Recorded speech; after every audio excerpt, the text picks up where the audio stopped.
naglapag ng screenshot sa akin ang sponsor na taga London. Nagpadala ng 3 beses kay Brother Jose. Ang una, nagkakahalaga ng 10,500 pesos. Ikalawa, nagkakahalaga ng 10,000 pesos. At ang ikatlo, nagkakahalaga ng 12,000 pesos para sa beneficiary. Sa kasamaang palad, ang perang ipinadala na nagkakahalaga ng 32,000 pesos. Higit 32,000 pesos. Isa lang po ang nagkaroon ng update na malinaw. Doon sa update na yon, sa vlog na yon, ay siya ang nag-sponsor.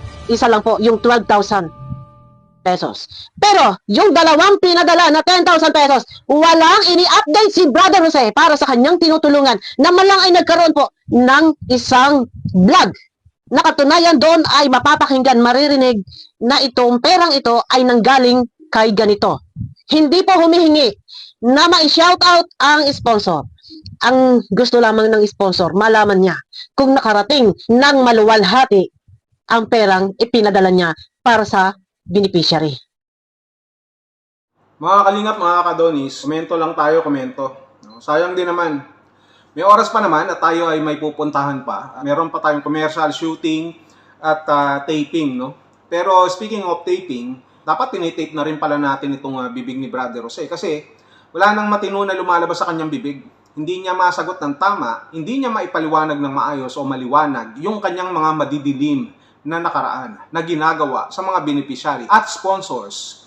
Mas lalong hindi niya masagot yung mga hinahanap ni Bopil na mga kalabaw at kung ano ang mga nangyari doon sa mga ipinadalang ibang pera ng mga sponsor na hindi nalaman kung ito ay nakarating ba ng maluwalhati doon sa dapat puntahan doon sa mga beneficiary. O baka naman mas maluwalhati ang kalagayan ni Brother Jose nung kanyang natanggap itong mga pera na ito.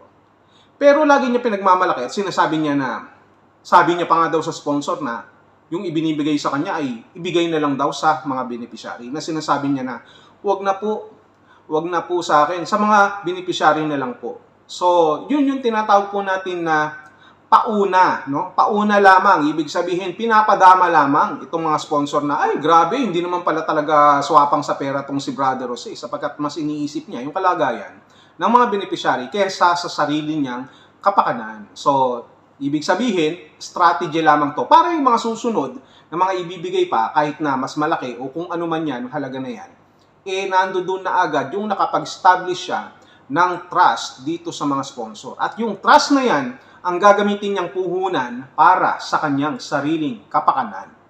Yan. O, Brother Jose, bakit hindi mo masagot ngayon yung mga tinatanong, yung mga hinahanap sa iyo ni Baby Bopil? Bakit? Ha? Yung 12,000 nakarating kay Michael. Okay tayo dyan. E paano naman yung 20,000? Yung dalawang magkasunod na 10,000? Nasaan na? Nasaan na yun?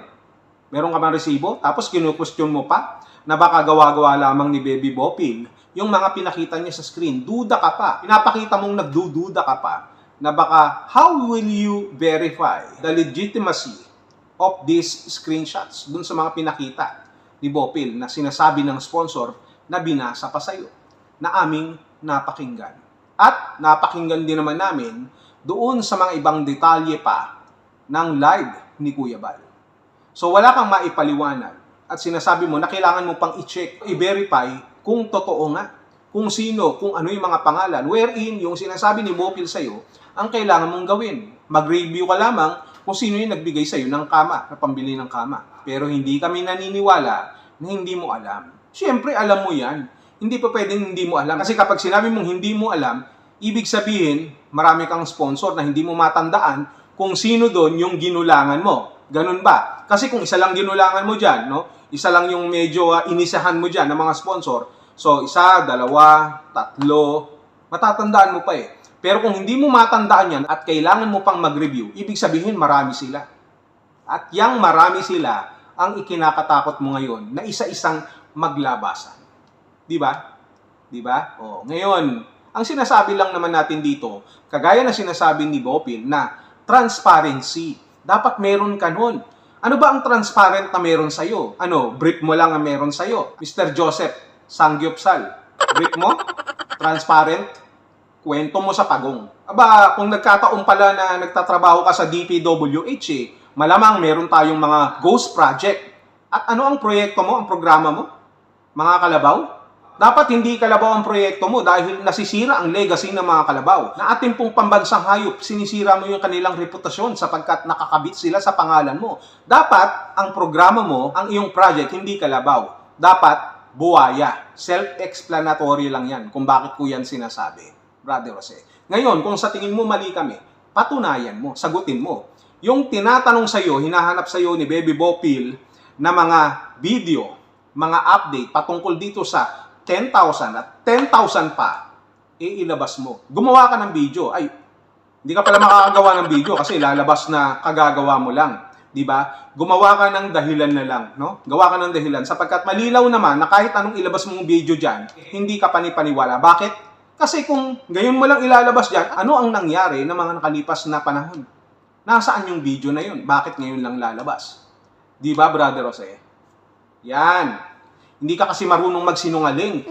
Buking na buking ka. May nalalaman ka pang ipagtatanggol mo si Dave. Samantalang sarili mo, hindi mo mapagtanggol.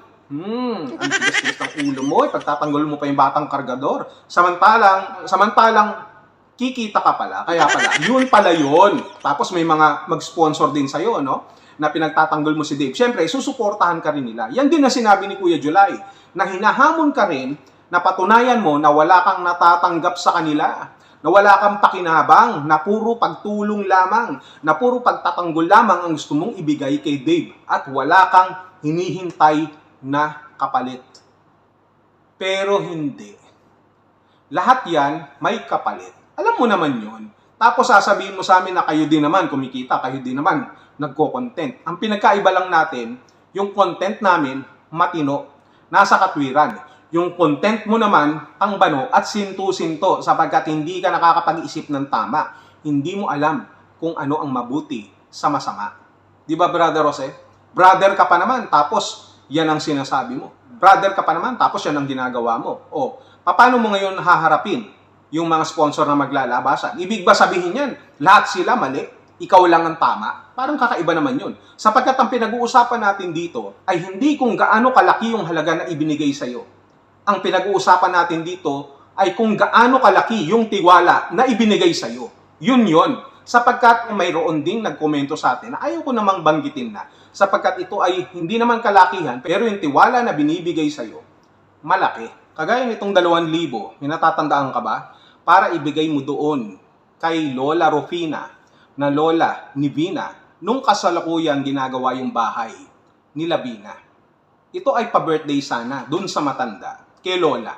Ang tanong ngayon, ito bang 2,000 na ito, na kahit sabihin mong maliit, ay malaking tulong kay Lola Rufina? Nakarating ba o hindi? Nasaan na yun? Wala kang ibinalita, wala kang nireport kung saan napunta yung 2,000.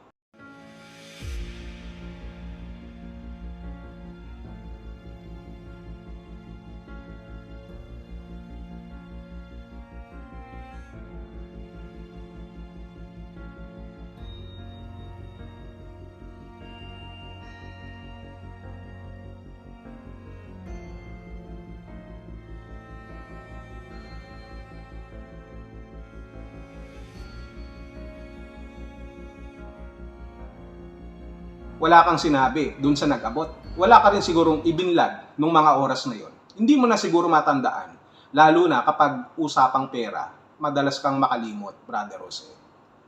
Yan ang sinasabi ko sa iyo. Yung pinag-uusapan natin dito, transparency. Gawa-gawa lamang namin yan. Meron naman kaming mga ebidensya. Gusto mo pa yata ilapag yan. Kaya kung ako sa iyo, tumahimik ka na lang, mag-isip ka ng magandang paraan, ng magandang dahilan. Kasi kung ipoprovoke mo sila Bopil, ipoprovoke mo kami na maglabas ng mga resibo, alam mo sa sarili mo na mayroong kami niyan. At ang pinanggagalingan, yung mga sponsor din naman na nagtiwala sa'yo nung nakaraan. Kaya Brother Jose, ganito gawin mo.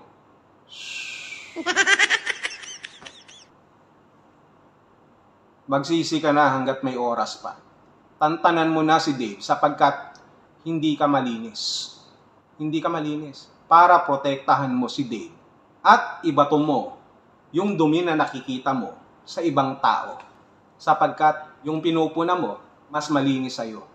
Samantalang ikaw, gusgusin ka pa.